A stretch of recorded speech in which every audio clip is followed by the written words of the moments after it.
Bonjour, bienvenue dans notre podcast Off the Record d'aujourd'hui. Nous sommes ravis que vous l'écoutiez à nouveau.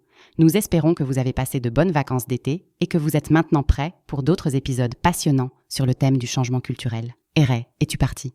Oui, je suis allé aux États-Unis. Mais c'était plus un choc des cultures qu'un changement culturel. Qu'en penses-tu? Résumons brièvement ce dont nous avons parlé depuis juin. Oui. Nous avons eu notre premier épisode avec Thomas Frick. Nous avons parlé des points forts. Ensuite, nous avons demandé à Jörn Hard si un CFO avait le droit de faire des erreurs et nous avons obtenu son point de vue sur la culture de l'erreur chez Siemens. Et puis, juste avant les vacances d'été, nous avons encore parlé avec Tobias Eismann de l'importance de la créativité pour le changement. Et aujourd'hui, nous parlons du thème Growth Mindset. Exactement, et c'est pourquoi nous sommes particulièrement heureux d'accueillir Suzanne Bregenzer comme notre invitée du jour. Bienvenue, c'est un plaisir de te voir. Oui, je suis ravie d'être ici. Merci de me permettre d'être là. Suzanne, pour ceux qui ne te connaissent pas encore, aimerais-tu te présenter brièvement? Oui, volontiers. Je suis chez Siemens depuis très longtemps, maintenant 22 ans, et ces dernières années, j'ai accompagné la transformation de manière intensive en tant qu'experte en développement organisationnel, et j'ai été très active au sein de l'IS ces 3 dernières années et demie, et depuis le 1er janvier, je joue un rôle global. Comme Ray l'a mentionné, nous souhaitons discuter du concept de growth mindset et je pense que cela correspond parfaitement à ta personnalité. Quelle est pour toi la signification du growth mindset? Je suis d'avis qu'il est essentiel de maintenir une attitude ouverte d'esprit. Cela implique de penser de manière créative et d'oser l'innovation sans craindre de se tromper. Il est primordial d'être disposé à faire des erreurs et à en tirer des leçons qui nous permettent de grandir. En effet, cette approche permet une évolution bien différente de celle qui résulte de nos incessantes tentatives de perfection dès le départ. Dans ce cas, nous ne réalisons que de petits progrès. Comment donnes-tu l'exemple? Dans la vie de tous les jours, c'est un thème de l'état d'esprit, mais comment l'intègres-tu dans ton quotidien?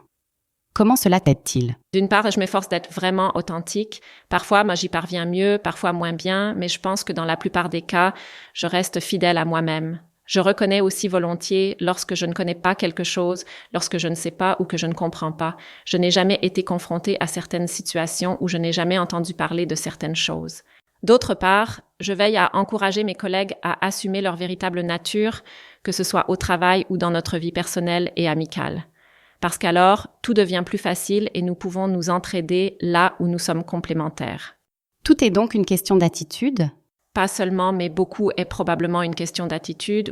Peux-tu donner un cas spécifique où le growth mindset t'a été personnellement ou professionnellement utile pour surmonter un challenge ou relever une difficulté concrète?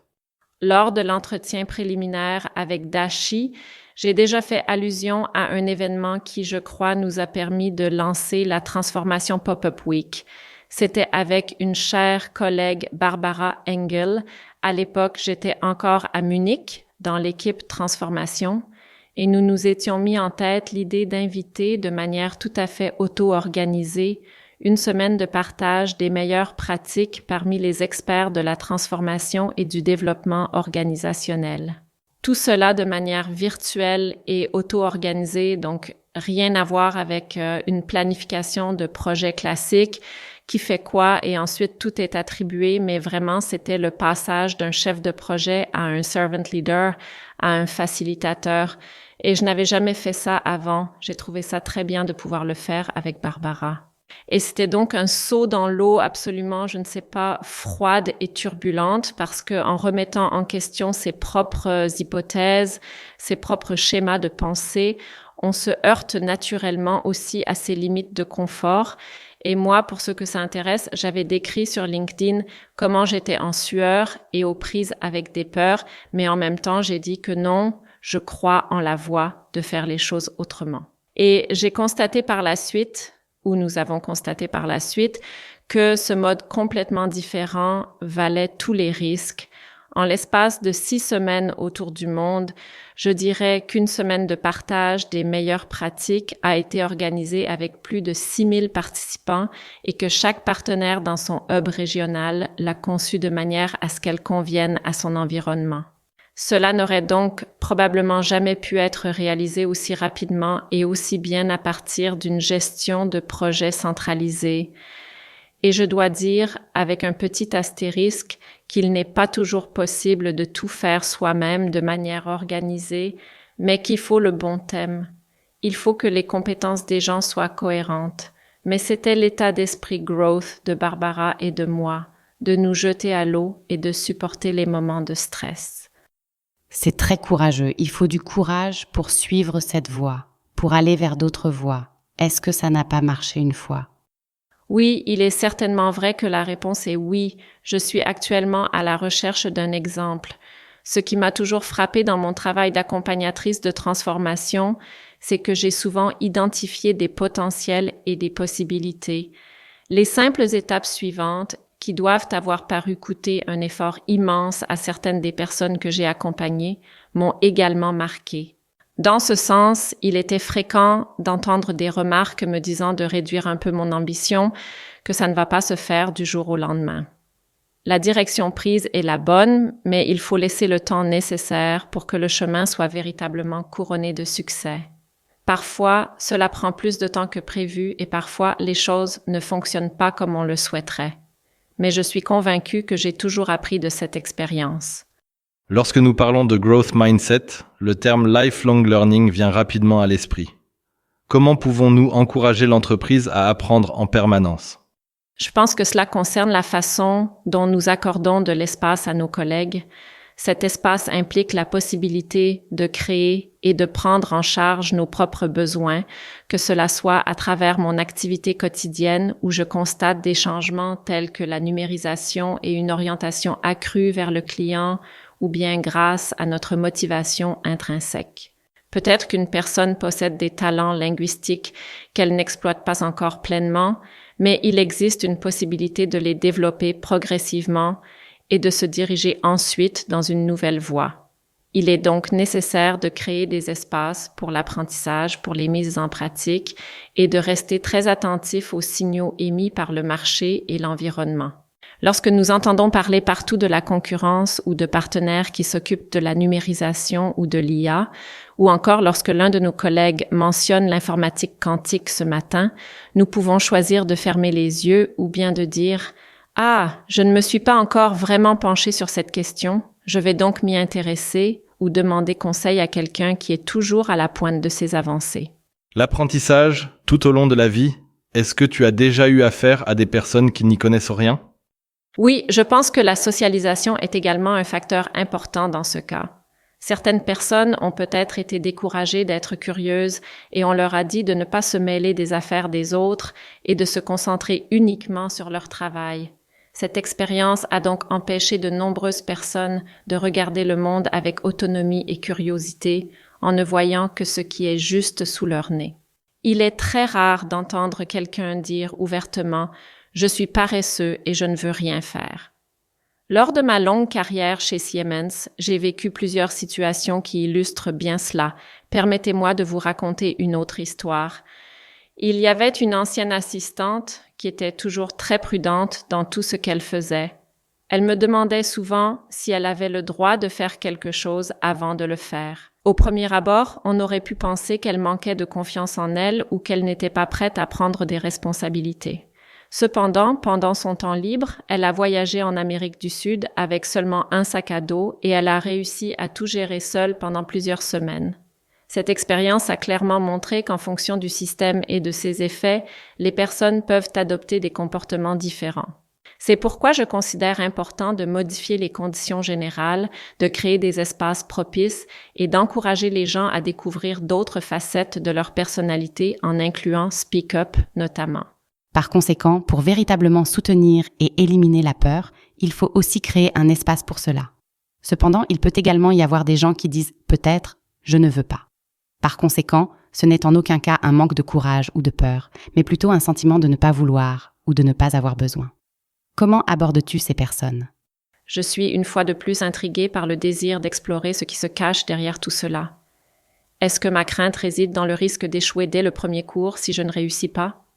Ou est-ce dû au chaos et à la confusion qui règne dans ma vie en ce moment, peut-être à cause de tous ces projets personnels en cours ou de mon nouveau travail où j'apprends énormément en étant plongée directement dans le bain? Peut-être que je ne veux tout simplement pas ajouter encore 3 chapitres supplémentaires à ce que je suis déjà en train de traverser. Si nous nous penchons davantage sur ce questionnement, il serait sans doute bénéfique de faire une petite pause si cela correspond à notre situation actuelle. Après tout, la vie finit toujours par nous rattraper. Ainsi, si jamais nous décidons de prendre une pause indéfinie, il est possible que la vie nous secoue et nous rappelle que nous ne sommes pas tout à fait prêts pour la prochaine étape de notre carrière ou du prochain emploi passionnant. Cependant, je suis convaincue que tout le monde se remettrait rapidement sur pied, dans le pire des cas. Chez Siemens, nous comptons depuis quelques années nos heures d'apprentissage. Nous en avons fait un objectif. Je ne sais pas, on a parfois l'impression que tout à coup, seule la quantité compte et non plus la qualité des contenus d'apprentissage. Qu'en penses-tu ? Oui, je pense que les heures d'apprentissage sont un super signal, un super premier pas qui a justement donné le signal. C'est ainsi que je l'ai ressenti à l'époque lorsqu'elles ont été introduites, qu'elles ouvrent l'espace. Vous pouvez maintenant apprendre, vous devez même apprendre. Mais de mon point de vue, il est bien sûr souhaitable de penser un peu plus loin, c'est-à-dire de ne pas accumuler des heures d'apprentissage pour des heures d'apprentissage, mais de voir effectivement où mon apprentissage m'amène le plus loin, où il fait peut-être progresser mon équipe, où il aide Siemens à combler une zone blanche, etc. Il y a donc des objectifs d'input, c'est l'heure d'apprentissage, je compte d'abord combien j'en ai, mais ensuite, bien sûr, aussi des objectifs d'output ou d'impact, c'est-à-dire quelles sont les choses que je peux mieux faire ensuite. D'où te viennent tes idées? Comment fais-tu pour rester constamment innovant et évoluer? Aurais-tu une éventuelle recette secrète que tu pourrais nous dévoiler? Tout d'abord, il convient de remarquer que je trouve extrêmement agréable d'échanger avec les autres et que je suis naturellement curieux. Je suis également un adepte des nouvelles expériences, ce qui peut parfois me pousser à jouer le rôle de testeur bêta avec les conséquences, positives ou négatives, que cela implique. Par ailleurs, j'ai une préférence innée pour penser de manière originale. Cela signifie que mes synapses sont connectées de manière créative, ce qui me permet parfois de suggérer des solutions qui sortent des sentiers battus. Certaines de ces solutions se révèlent très pratiques et pragmatiques, tandis que d'autres peuvent être légèrement plus complexes. Il est important de noter cependant que ces propositions de solutions demeurent de simples propositions. En parlant d'innovation et d'expérimentation, qu'est-ce que tu nous as apporté aujourd'hui? Je viens d'apporter une Radler sans alcool de Calanda qui a un délicieux goût de pamplemousse. C'est ma dernière découverte à la Migros. Eh bien, je pense qu'elle divise les opinions.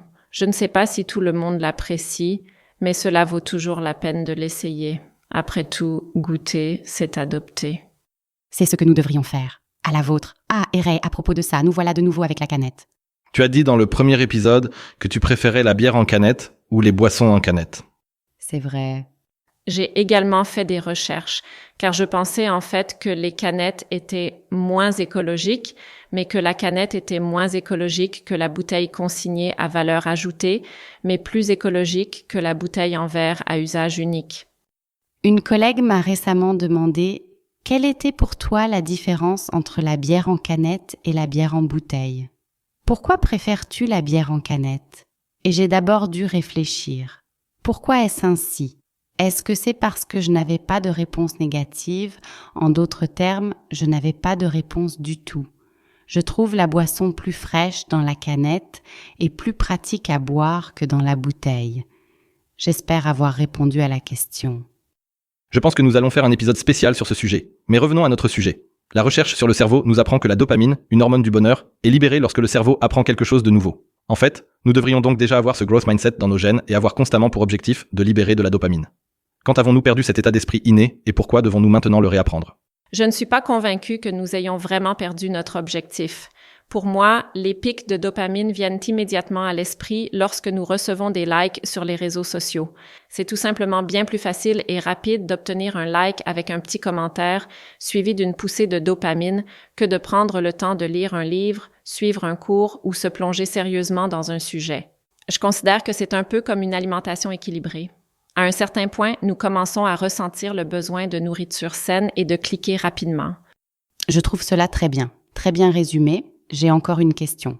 Est-ce que nous vivons cela en tant qu'entreprise ici, chez Siemens ? Nous faisons beaucoup de choses. Oui, des possibilités de développement, des heures d'apprentissage numérique. Est-ce que nous en faisons assez en tant qu'entreprise ? Je pense personnellement que nous ne devons jamais nous satisfaire uniquement des connaissances que nous avons acquises jusqu'à présent grâce au crochet vert. Il est important de continuer à nous surpasser et à repousser nos limites. Je tiens à souligner comment le programme My Learning World est précieux, car il nous pousse à élargir notre champ de vision et à explorer de nouvelles compétences. Toutefois, cela ne signifie pas qu'il faut en rester là.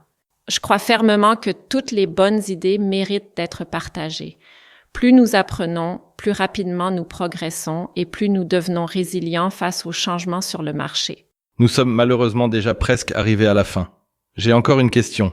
Si tu avais la possibilité de changer quelque chose, que ferais-tu? J'aimerais vivre plus de confiance en tant que norme, c'est-à-dire adapter nos systèmes, nos processus, de manière à ce que nous ne soyons pas immédiatement punis en cas d'erreur, mais qu'ils nous aident plutôt beaucoup plus tôt dans le processus à faire moins d'erreurs ou à collaborer avec d'autres, pour ensuite utiliser l'énergie dont nous avons besoin aujourd'hui pour faire comme si nous ne faisions jamais d'erreurs, d'investir dans la chose et de pouvoir continuer à nous développer en faisant de très grands bonds, parce que nous savons que tant la configuration dans laquelle nous sommes en route que les personnes avec lesquelles nous sommes en route tissent un filet confortable qui nous soutient et ne nous punit pas si quelque chose se passe mal. Je trouve que ce sont de très belles paroles et c'est à cela que nous trinquons en guise de conclusion. Suzanne, c'était super que tu aies pris le temps. Merci beaucoup. Merci beaucoup. Avec grand plaisir. Je vous remercie. À votre santé. À la santé de tous. Et oui, à la prochaine fois. Merci de m'avoir écouté. Au revoir.